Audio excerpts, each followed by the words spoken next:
네, 안녕하세요. 저 중소기업진흥공단 인사교육팀에서 근무하고 있는 배성입니다. 만나서 반갑습니다.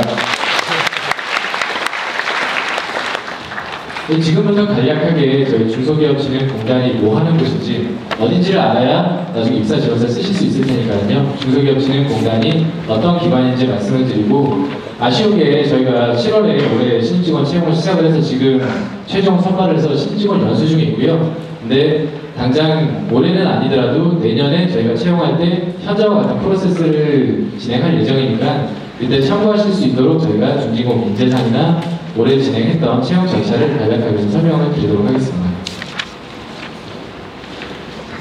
자, 중소기업진흥공단이 뭐 하는 곳인지 아마 궁금하신 분들도 많고 하실 텐데요. 뭐 이름에서 아실 수 있겠지만은 기본적으로 저희 중진공이 설립된 목적은 중소기업의 경쟁력 강화를 통해서 지속적인 성장을 도모하는 것이 중소기업진흥공단의 역할입니다. 그래서 1979년에 설립이 됐고요. 지금 저희가 전체 인원은 정원 기준 861명의 정원을 보유하고 있고, 여기 보시는 것처럼 본부 외에 각 지역별로 지역 본지부가 있고요. 그리고 5개 양수원을 보유하고 있습니다. 그래서 여기 경남 지역에도 저희가 창원에 경남 지역 본부가 있고, 여기 진주에도 경남 서부지부, 그리고 저희가 부산 경남 연수원이 통합창원시죠. 예전에 진해에 위치해 있습니다. 저희 중진공 간단하게 말씀을 드리면요, 저희가 여기 보시는 것처럼 79년에 설립이 된 이후에 안산을 중심으로 해서 지역 연수원, 지역 본부들이 개설을 했고, 지금 2012년에 금융형 준정기관으로 지정이 되어 있습니다. 그럼 중진공이 하는 일이 무엇인지 궁금하실 텐데, 대략적으로 말씀을 드리면요, 정책자금 융자, 인재 양성, 그리고 국내외 마케팅, 마지막으로 기술 컨설팅 4가지 일을 한다고 보시면 됩니다. 간단하게 설명을 드리면요, 정책자금은 은행에서 중소기업이 자금을 대출받는 게 쉽지가 않습니다. 그래서 저희가 직접 기금을 조성을 해서 그 기금을 바탕으로 연간 3조 원 정도 기술성이 우수한 중소기업에 직접 은행처럼 자금을 지원하는 일을 하고 있다고 보시면 됩니다. 그 다음으로 인재 양성 관련해서 말씀을 드리면요, 아까 보셨던 것처럼 안산, 진해 등 5개 연수원을 중심으로 해서 저희가 중소기업의 재직 중인 재직자, 그리고 중소기업 CEO들에 대한 경영이나 기술 역량 향상을 위한 교육을 실시하고 있고요. 한 가지 특이한 점은 저희가 청년창업 상원학교라고 해서 취업이 아니라 창업을 하고자 하는 젊은 청년 CEO들을 양성하는, 마치 상원학교처럼 1년 동안 저희가 자금지원처럼 각종 기술 교육부터 시작해서 지원까지 컨설팅 등 포함해서 하는 청년창업 상원학교도 운영을 하고 있습니다. 그리고 이제 중소기업이 가장 힘든 부분 중에 하나가 이제 결국은 여기 있는 것처럼 마케팅 분야이기 때문에요. 물건을 만들었을 때 어디를 파야 되나 그 부분을 고민을 하기 때문에 저희가 오프라인 국내 마케팅이나 해외 마케팅 등을 지원을 하고 있습니다.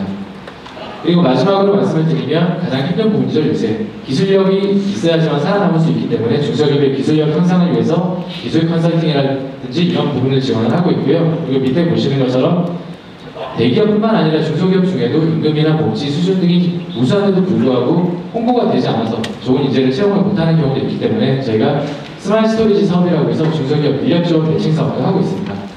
이 4가지가 저희 중진공에서 주요 수행하는 사업이라고 보시면 되고요. 이제부터가 이제 저희 중진공 채용에 관해서 말씀을 드릴 텐데요.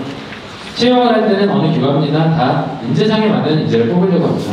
저희 중진공이 생각하는 인재상은 중소기업 진흥을 통해 국민경제에 기여하는 게 목적이기 때문에요. 여기 보시는 것처럼 전문성을 키우는 인재, 그리고 고객을 지향하는 인재, 조직 화합을 이룰 수 있는 일체감이 있는 인재, 이 3가지 요소에 포인트를 맞춰서 저희는 인재상을 정의하고 그에 맞는 인재를 선발하기 위해서 노력을 하고 있습니다.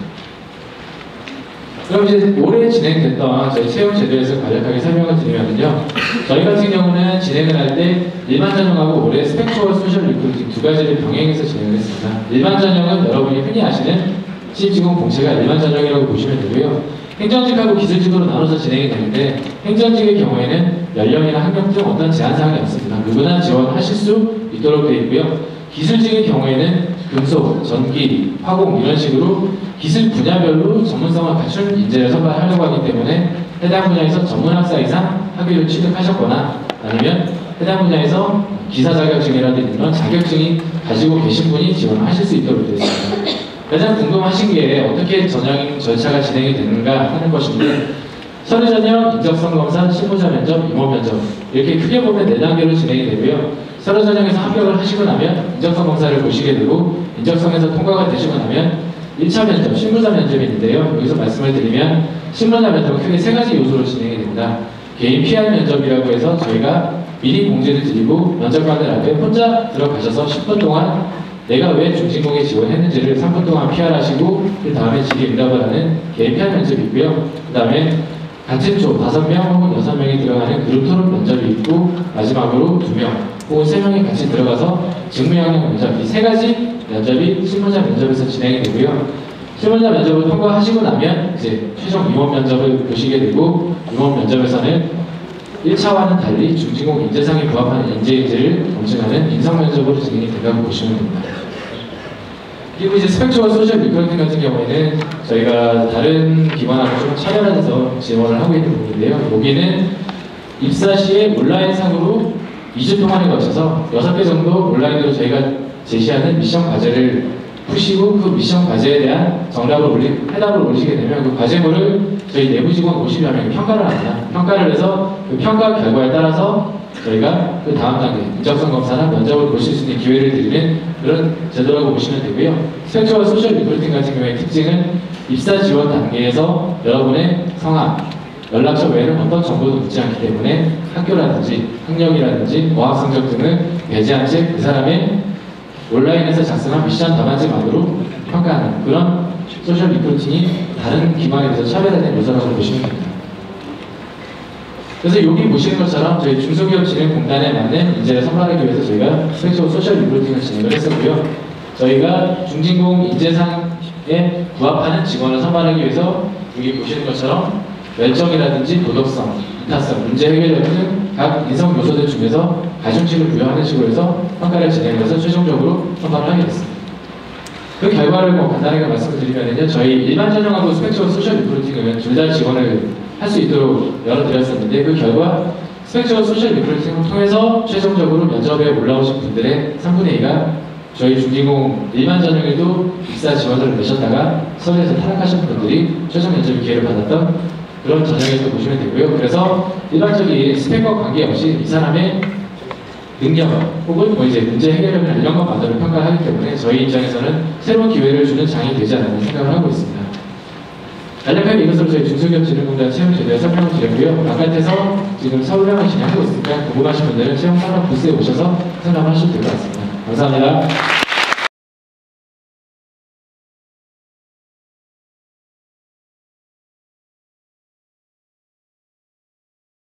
네, 안녕하십니까. 저는 인제대학교 재학 중인 4학년 임혜진이라고 합니다. 저는 중소기업진흥공단에 질문 드리고 싶은데요. 지난 7월에 대졸 공채 신입 채용한 것으로 알고 있습니다. 그래서 제가 일반 전형과 일반 대졸 공채 전형과 스펙초월 전형 두 가지 다 지원을 했었는데 이제 고배를 맞았습니다. 그래서 저도 이제 거기서 궁금했던 것 중에 하나가 이 서류 전형에서 이 어학 점수나 이런 학점이나 이런 부분에 있어서 이게 일정 점수 이상만 되면 이게 제로 베이스인 건지 아니면 아까 다른 질문처럼 이게 고고익서 높으면 높을수록 서류 전형에서 2점을 받는 것인지 그게 알고 싶고 또 이제 올해 채용은 거의 완료됐다고 아까 말씀해 주셨는데 하반기에 혹시 추가 채용이 없는지 그리고 만약에 또 하나 청년 인턴을 하게 되면 이후에 뭐 우대사 정규직으로의 전환이나 우대사항이 있는지 네 이렇게 알고 싶습니다. 네, 지금 질문이 3가지입니다. 중소기업진흥공단에서 답변해 주시기 바랍니다. 네, 이제 중소기업진흥공단 인사교육팀의 유태성이고요. 올해 7월에 지원하셨다고 하시는데 저희 기본적으로 학점이나 어학 성적 같은 경우에는 저희가 서류 전형 때 학점이나 어학 성적을 가지고 말씀하신 대로 피터링하는 그런 부분은 없고요. 학점, 어학 성적 그리고 아마 입사지원서 작성하셨으면 아시겠지만은 이제 각종 자격사항이라든지 경력 그리고 자기소개서 내용까지 전체를 가지고 저희가 평가를 하는 거고요. 이 점수가 일정 점수 이상이 된다고 해서 합격이라든지 그렇게 되는 부분은 없습니다. 단지 저희가 입사지원서를 작성하시면은 그게 1000명이 됐건 2000명이건 저희가 직접 다 읽으면서 그 부분에서 학점이나 어학 성적이 조금 낮더라도 예를 들어서 입사지원서를 쓰시면서 자기소개서에서 아마 써보셨으면 아시겠지만은 거의 자기소개서 항목들이 단순히 입사 지원 동기 이런 게 아니라 당신이 중진공 인재상에 부합하는지 PR라든지 혹은 마지막에 5가지 중에서 마지막에는 추가적으로 자신에 대해서 PR라든지 이런 내용들이 들어가 있기 때문에요. 그리고 아마 자기소개서 분량도 아마 다른 기관에 비해서 좀 많았을 텐데 제일 중요한 거는 자기소개서 내용을 가지고 저희가 보게 되고요. 그리고 천편일률적인 내용보다는 이 지원자가 우리 회사에 대해서 얼마나 준비를 했는지, 그리고 얼마나 우리 회사에 오고 싶은 그런 부분을 드러내는지, 그런 거를 제일 중요시한다고 보시면 됩니다. 그래서 저희 같은 경우에 직접 작성하실 때는 잘 모르시겠지만은 저희는 이제 1000명, 2000명 보다 보면 이 사람이 작성한 게 얼마나 창의적인지 그런 부분도 있고, 또 저희 회사에 대해서 얼마나 많이 알고 있고, 그런 부분들 영향을 가장 많이 주는 건 그런 부분이라고 보시면 될 것 같습니다. 그리고 하반기 채용 같은 경우에는요, 저희가 내졸 신입 직원 공채는 정해진 건 아닌데 1년에 한 번 정도 공시를 진행을 하기 때문에 올해 만료가 됐다고 보시면 되고요. 하반기에 저희가 추가 채용 검토하고 있는 부분은 아마 11월 말이나 12월 정도에 보조 직원으로 해서 아마 채용이 소수 진행이 되지 않을까 싶습니다. 그리고 청년 인턴 같은 경우에 말씀을 드리면은요, 다른 기관도 그렇겠지만 저희 중소기업진흥공단도 매년 2월이나 3월 연초에 청년 인턴 모집을 하고 있고요. 청년 인턴으로 일정 기간 이상 근무를 하시게 되면 그 이후에 저희 중진공 지원을 하시거나 하게 되면 저희가 서류시 우대를 해드리고 있습니다. 감사합니다. 네, 안녕하세요. 경성대학교 교양정보학과 1학년에 재학 중인 학사입니다. 저는 중소기업진흥공단에 질문을 드리고 싶은데요. 스펙초월 전형에서 온라인 미션에 대해서 조금 좀 정확하고 좀 세부적인 정보를 알고 싶고, 같은 경영대 선배님이신데 어떤 전형으로 입사를 하셨는지 간단한 팁을 조금 듣고 싶어서 질문을 하게 되었습니다. 네, 중소기업진흥공단 그 스펙초월 온라인 전용 미션, 그것에 대한 좀 상세한 사례를 좀 들어주시면 이해가 빠를 것 같고요. 또 하나는 그 선배분의 경험담을 좀 듣고 싶어 하시는 것 같아서 팁을 좀 간단하게 이야기해 주시기 바랍니다. 네, 일단 스펙초월 전형 같은 경우에는 약 한 2주 동안 진행되는 전형인데요. 2주 동안 그 일주일에 제출해야 되는 과제수가 정해져 있습니다. 그 과제를 이제 2주간 꾸준히 하게 되고 난 이후에는 아까 저희가 채용 설명회 때도 말씀드렸다시피 저희 현재 이제 근무하시는 이제 저희 직원분들과 그리고 저희 지원자들, 스펙초월 전형에 지원한 지원자들이 사무평가를 하게 되는데요. 이렇게 평가를 거쳐가지고 2차적으로 인적성 검사를 또 치르게 되고요. 인적성 검사에 합격된 학생들은 마지막으로 최종 면접까지 그렇게 진행되는 프로세스를 가지고 있고요. 그리고 일단 저 같은 경우에는 저도 작년에 스펙초월 전형으로 입사를 했습니다. 그리고 이 스펙초월 전형 같은 경우에는 이제 이 미션에 대한 과제에 대한 틀이 없어요. 틀이 없고 기준이라든지 아무 제한이 없기 때문에 저 같은 경우에는 제가 그 주제가 있으면 그 주제에 대한 언급 외에도 내가 부가적으로 이제 넣고 싶은 나의 경험들, 내가 이 주제와 관련된 경험들과 그 경험과 관련된 앞으로의 포부 이런 부분들을 많이 좀 언급을 했던 것이 도움이 됐던 것 같습니다. 안녕하세요. 저는 경상대학교 재학 중인 영어전문학과 신상원이라고 합니다. 저는 중소기업진흥공단 선배님께 여쭤보고 싶은데요. 스펙초월 전형에 대해서 제가 좀 생소한데 이 스펙초월은 제가 생각하기엔 다른 면접자들보다 훨씬 더 면접 전형을 잘 봐야 한다고 생각합니다. 이런 경우에 중소기업진흥공단의 인재상에 부합하여 어떻게 자기 PR을 다른 면접자들과 차별화하게 했는지 그것이 궁금합니다. 감사합니다. 네, 중소기업진흥공단 선배님께서 답변 좀 부탁드리겠습니다. 네, 일단 스펙초월 전형은 이제 면접이 한 가지 이제 최종 면접, 임원 면접이 있는데요. 이제 임원 면접에서는 이제 주로 요하는 것이 이제 창의력이라든지 논리력이었던 것 같습니다.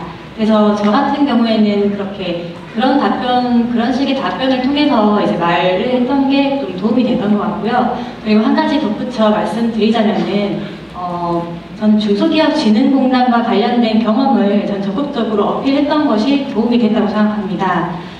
제가 대학교 때 이제 중소기업 탐방 공모전을 한 적이 있었는데 이제 그때 그게 이제 중소기업과 인연이었던 것 같아요. 그런 저희 인연들을 이제 스토리로 담아가지고 말씀을 드렸던 게 아마 면접에서 좀 도움이 됐지 않나 싶습니다. 네, 감사합니다. 네,